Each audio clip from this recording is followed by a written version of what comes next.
Estoy muy contento con las prácticas que me ha asignado EDEN, ya que al ser una consultoría logística se adapta muy bien al perfil que se nos da en el grado de Ingeniería y Gestión Empresarial, por lo que tenemos la parte de logística, que sería de ingeniería, y también una parte más de gestión, que sería la de consultoría.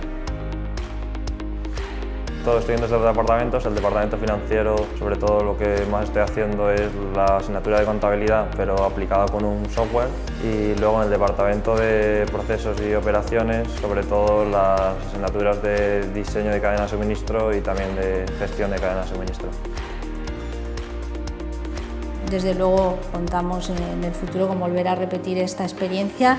La empresa está comprometida también como, digamos, una labor social, el unir la universidad y la empresa. O sea, yo creo que es una obligación por ambas partes estar en contacto.